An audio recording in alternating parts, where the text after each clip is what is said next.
Alright, here we go. We got close air positions between both these guys starting up. We are on the left-hand side. At the 9 o'clock position, we have our Red Terran, the Emperor himself, leader of the Slayers team. Slayers, BoxeR. 이 소리는 주먹이 싸는 소리가 아닙니다. There he is.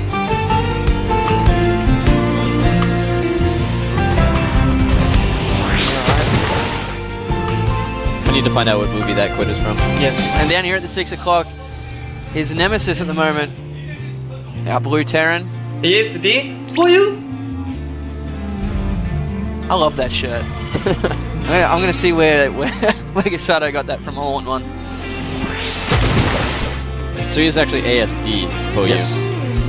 Well, it is confusing because some teams, for example, FXO, we have Optic 0 and Oz, so it looks weird having the two O's next to each other, so we just skip it. It looks cool to have, but you need some sort of standard. Otherwise, you have a Street Fighter guy going FXO Z. But we do have BoxeR moving, or ASD moving out here with a very early scout. He wants to know if there's close air positions, if it's close ground, or excuse me, if it's cross positions. Yep. You can't have for the close ground positions on the current version of Metalopolis. Just peeks up to the sensor tower, make sure there's no sort of proxy barracks going down from BoxeR. BoxeR known for some creative builds that he puts out, so it's really scary early game to play against him. Yep. Neither player getting refineries at all yet. ASD going for an actual SCV scout, something we don't see very often these days in the Korean TVT scene. Yeah. But it is BoxeR, so it's kind of a necessary thing to do. It's almost like playing against random. You have no idea what could be coming out. Exactly. We have a very quick 1 racks expand coming out from ASD. And we have the double refinery going down for BoxeR once again. He seems to like this build. I need to check that out when I get home. Yes. I don't know if it, like the timing of it works out perfectly where it actually is exactly even but gets you the extra minerals. It's very close. It's very close. From what we saw in the first game, he was like about 5 to 10 seconds behind on that Banshee. Okay. But he did have that command center up a little bit quicker. So lots of theory crafters are going to go in and pick that build apart, I feel. I definitely want to look into that. I love theory crafting. But we do have a double refinery coming down for ASD Foyu as well. Yep. But just a little bit later. So BoxeR's going to have a bit more gas. ASD is going to have a bit more minerals. We'll see how it transitions. ASD can actually get a faster float over to his natural and then get the faster gas there if he wants to. Well, at this level of the game, even that 40 or 50 gas that he has really can come into it with the timings. Yep. As they are getting figured out more and more, it's just going to become so much more pinpoint when they have to do things. Yep, if you go for a faster Banshee, 20 seconds means your opponent needs to build the counter to it 20 seconds earlier. Yep. And having that extra minerals from the defending player might actually balance out because you need to put up the defenses earlier. So exactly. It's very interesting. I love mirror matches because there are these very delicate timings to it. It just helps to figure out the game very quickly. That's so BoxeR being forced back with his SCV here for a second. And we're going to have a reactor coming down for ASD. I know, we did see in the first game both of them went for that Cloak Banshee. Now that they know these positions as well, it's going to be a lot quicker with each thing coming through. Yep. We do see a starport from BoxeR already. Are we going to see it from ASD? We are. So if we have a look, it is literally 20 seconds, or 20 in-game seconds difference between these guys at the moment. But ASD is going to have a few extra scans going down because he did get that second orbital command up a little bit earlier, and that can prove to be crucial in this game. We're going to see if he swaps the factory and the barracks to see if he's going for Hellions or if he's going to try to make a nice scan by BoxeR, catches everything. Yeah, he even catches the timing of that command center floating over to the natural. Yep. And that there's no energy on the main command center of ASD for you. At the same time, a scan from ASD. We're having a look at his vision here. I think he missed everything. Ooh. He missed the factory, he missed the starport, knows nothing of what's going on. BoxeR putting that supply depot at the back there. Nice positioning. Both players actually have got that. So yeah, ASD is going to be a little bit ahead in his expansion timing, but he doesn't know what he needs to know right now. He doesn't, but he is assuming that Banshees are coming out, and he's going to get this early Viking. Yep, perfectly timed. The engineering base also going up, so after that first Banshee, he is going to have the turrets up to be able to defend against the second and third.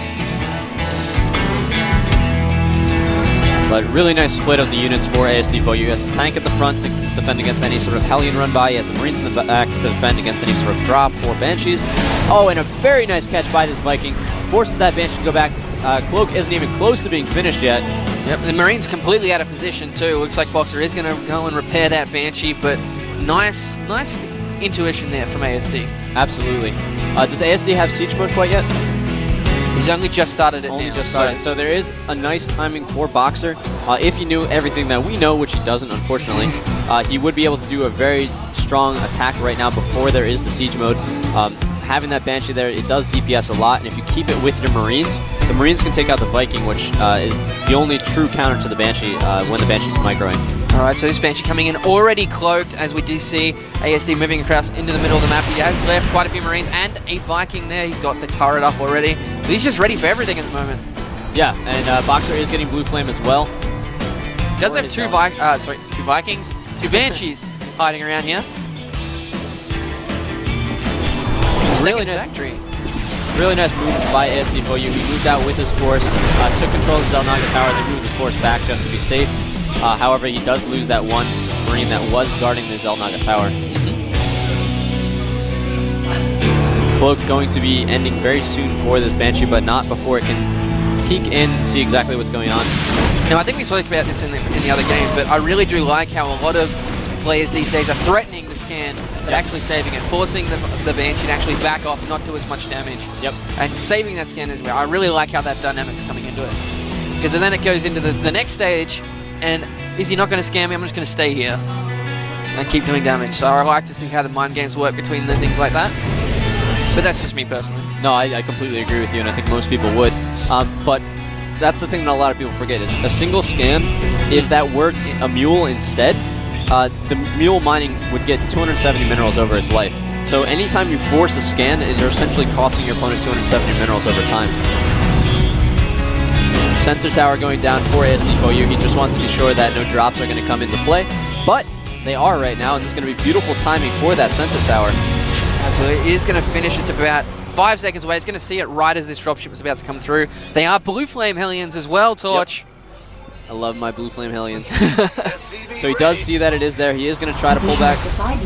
He has a tank there in position. He's got two tanks in that mineral line. He's going to be completely safe. Oh, but not if you pull them all into the... Oh my god! Huge Blue Flame smash from the Hellions. That's going to take down a lot of SCVs, do exactly what BoxeR needed it to do.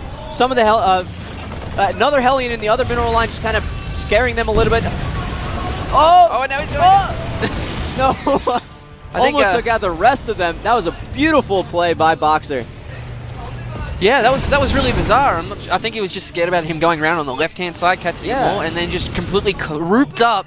Perfect position for BoxeR. But if we have a look, he's actually only six working behind. Yeah. But that was really key by BoxeR. He did get in. ASD for you sieged up his tank too late. Once you get to the point that the Hellions are already within range, you really just want to leave it unsieged. And tanks still do a decent amount of damage to Hellions. I don't know why he sieged up in that position. He lost a lot of SCVs that he really shouldn't have. Yeah, it looks like BoxeR's going to go take a very quick third here. But ASD4U also getting his command center up at the same time. Not in position, but they're going to become operational at about the same time. This Banshee still being annoying here, but is taken out. Unfortunately, too close to that turret. Yeah. And here we go, another drop coming in from BoxeR with two Blue Flame Hellions. There is that siege mode, and look at that, ASD too quick, already pulling all his units.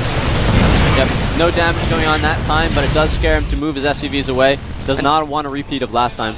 There we go, we do have an engagement in the middle here. Lots of Blue Flame Hellions coming across with these tanks. BoxeR is actually quite on par with supply here. But really nice flame a takes lot down of all those Marines. Marines. Once those Marines are down, the tanks are really hard to defend. But a scan going down to make sure that BoxeR is indeed staying in the middle of the map.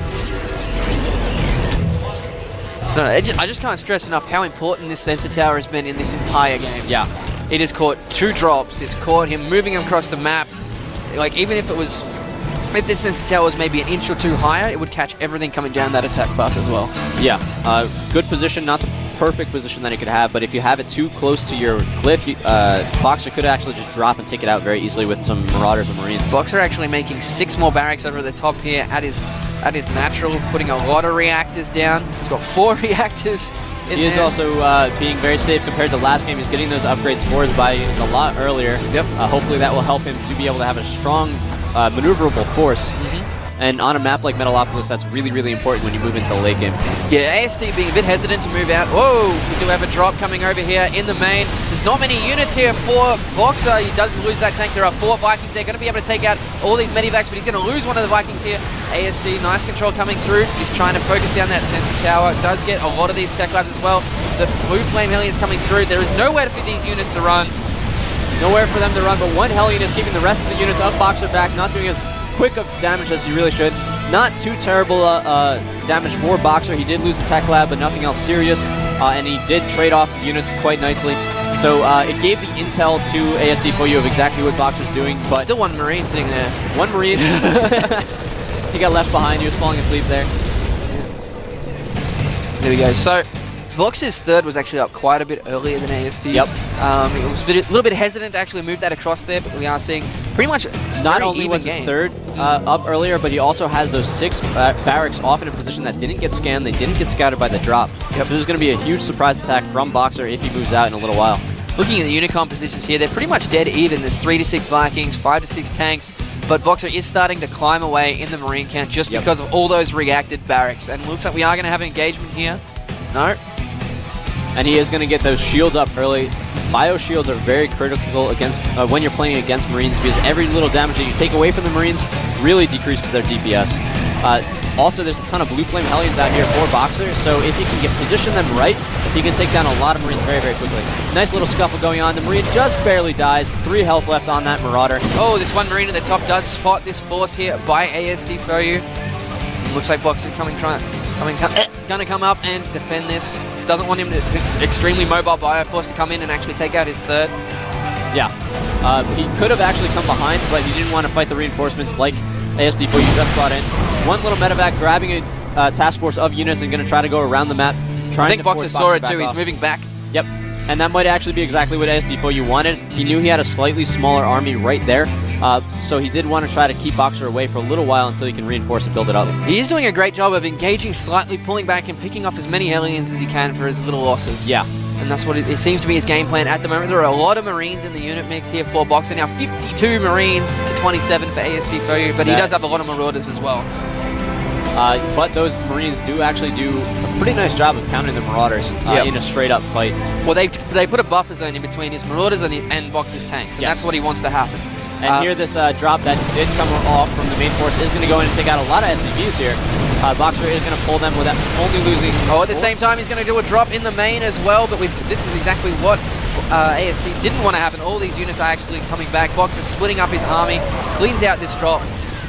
Cleans out the drop, but he was forced to stop mining at his third for a little while. He also lost a couple SCVs. The count is still relatively even, 58 to 61. The poke that ASD needs to have happen, but he is also almost maxed while BoxeR is this maxed. full dropship goes down. That's is not what he wanted to happen. All these Marines, though, do get caught out of position. BoxeR has sieged up at the back. There is a lot of force, and BoxeR going to go for the counter-attack here, coming down on the left-hand side, staying just outside of the sensor tower, but does get spotted by that Zelnaga. A scan going down for that as well. BoxeR will lose his third base. He's trying to repair it as best he can, but gets taken out. And BoxeR looks like he's going to go for an attack right here. BoxeR knows that his reinforcements will be able to keep him alive from this main force if he can go for a really strong push right now, take out the third and the second of ASD Foyu. He can really take a strong lead in this game. But the longer he waits before going in, the stronger that ASD Foyu's defense is going to be, and the harder it is going to be for BoxeR to actually win. Yep. BoxeR does have 5 tanks sitting there in the natural defending himself, but he seems to be indecisive about what he wants to do with his main force here. Was going around to the third entrance, now changing his mind, coming back into the natural. ASD does have quite a few tanks in the mix now. A couple of them are already siege mode, and there he comes. He's going straight in. Siege mode over on the right. The Marines are going to get a lot of damage. The siege mode for BoxeR is now sieged up as well, and just another standoff. But ASD very well off because he has taken out that third. Yeah, BoxeR waiting for his reinforcements before he does go in for a really strong attack. There's only 4 tanks there for ASD Foyu. If BoxeR were to go in a little bit earlier, he would have been in good shape, but he's and nice. He sees the scan that all those tanks are on siege, pushes forward, takes a couple out. Doesn't want to overextend himself though. Just like last game, one mistake here will end the game. And ASD Foyu doing a really nice job of keeping that force back at the third of BoxeR, keeping BoxeR on only 1 mining base right now. Both mains are mined out. And ASD has also got another command center going down, wants to take his fort very quickly. This Bioforce up here, preventing the third, is just doing wonders for him right now. BoxeR is only on 172 supply to the 200 of ASD Foyu. BoxeR must be kicking himself right now. If he'd gone immediately with that first force, he would have been able to do a lot of damage to the main of ASD4U, but instead he only traded a little bit of units and is going to be forced to pull back, try to get his third back up. Indeed. We're looking there for ASD. He is getting level 2 attack and level 3 defense, but he's going to be able to clear out this force here, coming in from the back as well. BoxeR finally retakes his third, but as he does this, ASD's taking a fourth. You just can't seem to catch a break. And another drop going in here from ASD4U on the main of BoxeR. He is going to be able to take down this missile turret and be able to try to take down some of the tech labs of these factories, prevent the tanks from continuing to be reinforced.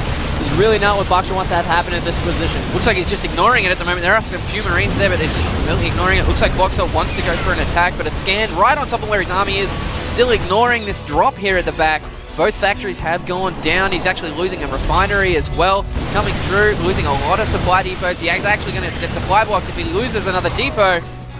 And a stim going off, hurting all these Marines before they're actually fighting. They are going to be able to take down the last units, but the medevac is going to get away with... Oh, no, it's not. It's not. Beautiful by BoxeR. And we actually do have 2 more command centers being built by ASD4U. He's floating a lot of resources right now. But BoxeR is going to be triggered to try to push in and take this Zelnaga tower. If he can take it and get a lot of siege tanks at that, it's going to give him a lot of control of the map. Maybe allow him to move up and take the gold. He really needs to get some sort of economic lead right now, or he's going to fall further and further behind. Right now it is 200 supply for ASD4U against 173 of BoxeR.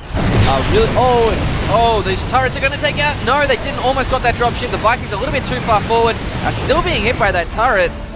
Really nice positioning by the units of ASD4U. His turrets, and in conjunction with his Vikings, were able to completely shut that drop down. Yep. It also allows ASD4U to get a nice tank position on the cliff, completely shell the choke point that's going on right here. And yet again, ASD again up on the upgrades. And at the north here, we do have that Viking spotting the drop by ASD.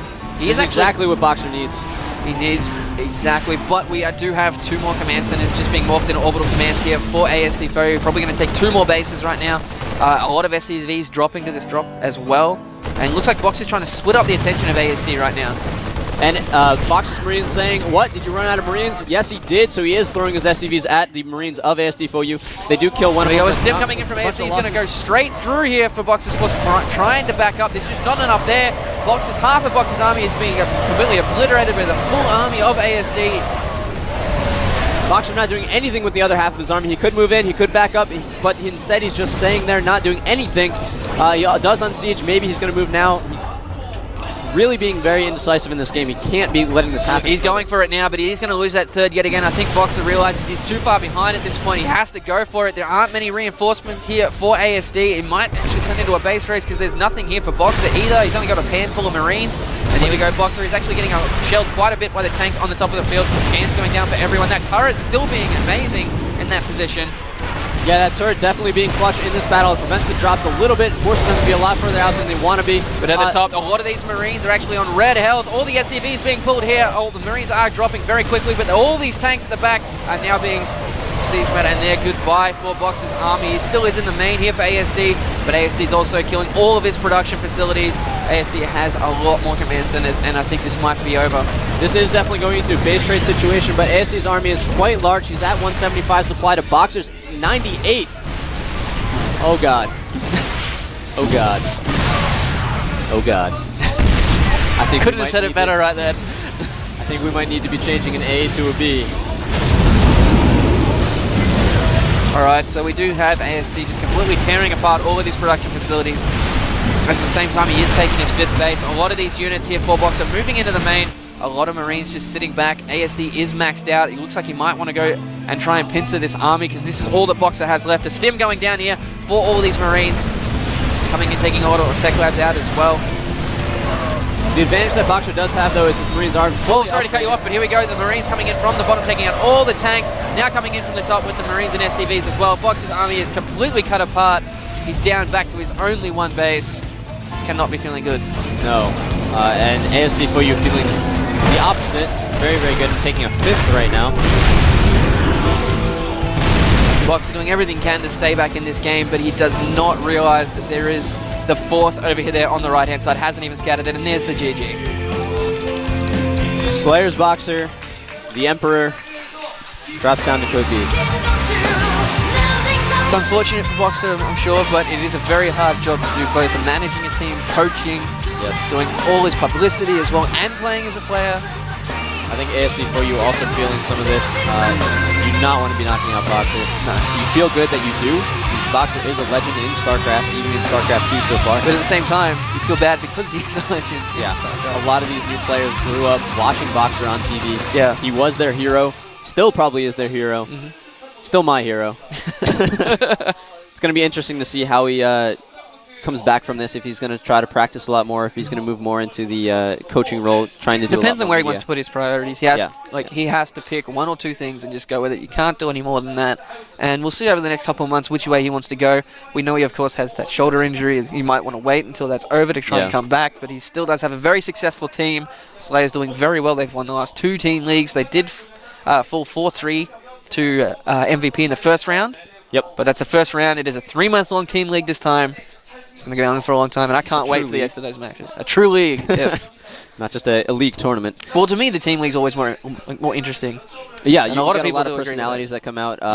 There's a lot of dynamic of like who are they going to pull out, what map are they going to choose. You see a lot of other players as well. You see MMA made his breakout in the team league. Don Regu made his breakout in the team league, and you see a different side to the teams than you normally do in these in the GSL. Yeah, there are a lot of really strong players in Code B. BoxeR being one of them. And MMA as well. And MMA, yeah. Oh, wow. Yeah. A lot of Slayers dropping down to Code B this season. They're going to get yelled at by Slayers Jessica. No, but they also do have a strong support structure to get themselves back in there. Yep. That is the whole point of a team. They are like a family, as FXO is, as a lot of the Korean teams are. If you fall down, they will drag you back to your feet, whether you like it or not. And that's exactly what they need right now. So we did have some really exciting matches today. We did, actually. Code A is... stepping up. Yeah. I love Code A.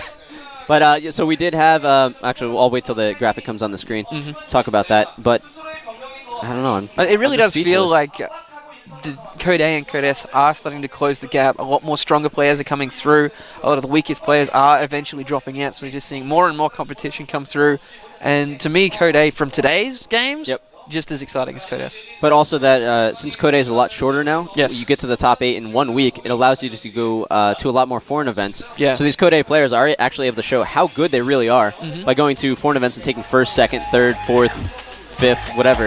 Yep. But here are the brackets for the upcoming matches. This is GSL July Code A round of 16.